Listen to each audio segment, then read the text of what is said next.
Madame, on commence? C'est juste une question. Ah, ok.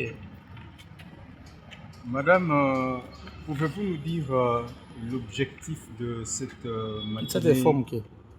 L'objectif de cette matinée de la presse que CAFCO vient d'organiser? Merci beaucoup pour la question. Au fait, la matinée de presse d'aujourd'hui, c'était simplement pour mettre à la disposition des professionnels de médias que vous êtes ce document-là, son contenu évidemment. Le rapport de monitoring du niveau de responsabilisation des femmes dans les partis politiques et leur représentativité dans les institutions électives.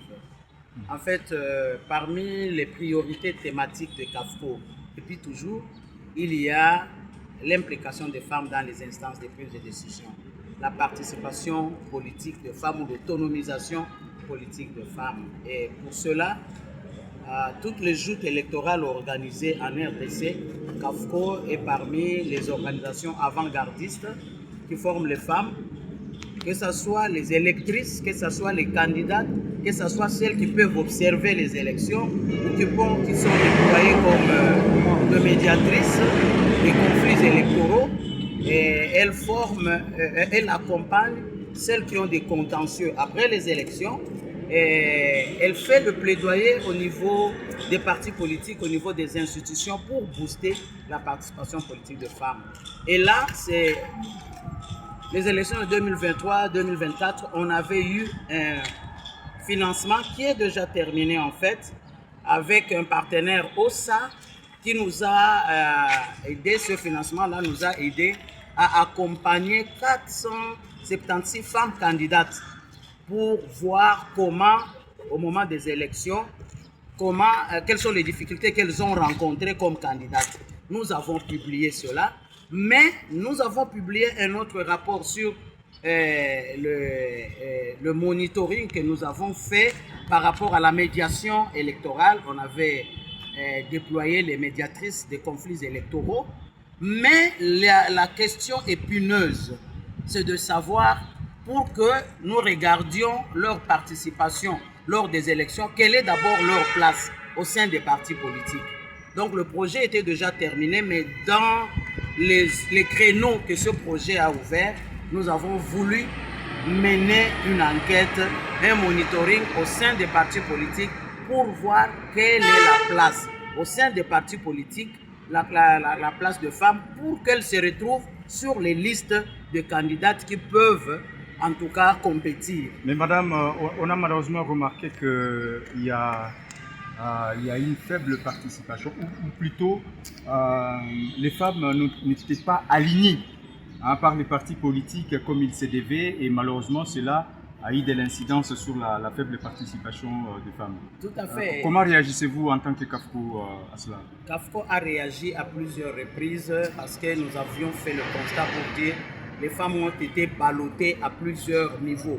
D'abord au niveau de leur propre parti politique, elles n'avaient pas suffisamment de chances de se retrouver sur la liste des candidates.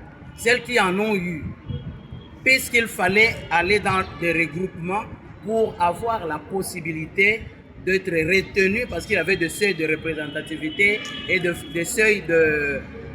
il y avait 2 seuils. Les partis se sont regroupés. La femme qui était déjà alignée dans son parti politique, le parti va dans le regroupement regarde qui est qui a la possibilité d'engager autant de voix. Il y a des femmes qui tombaient à ce niveau-là. Et celles qui étaient retenues au niveau des regroupements, on ne met pas de moyens à sa disposition pour qu'elle fasse la campagne électorale. Mais au-delà de ça, il y a des pesanteurs culturelles. La femme elle-même, elle a envie qu'elle aille de l'avant, mais il y a des gens qui la retiennent.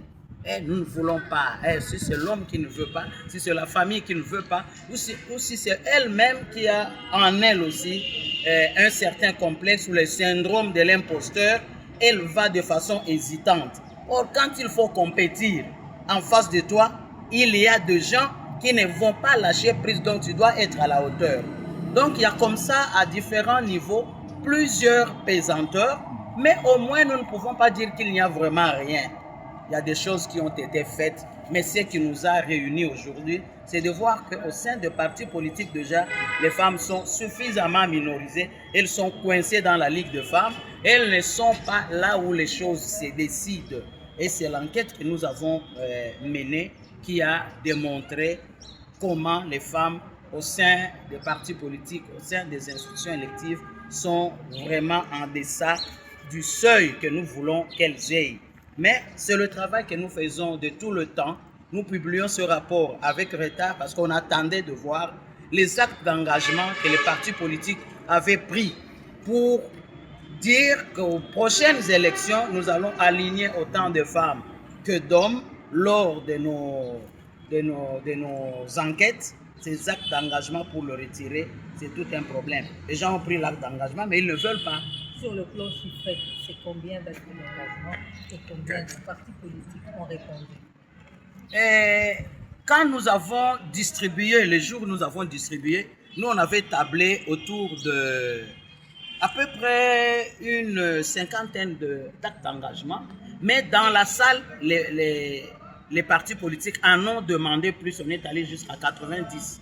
Mais aujourd'hui, nous n'avons récupéré que 4 actes d'engagement.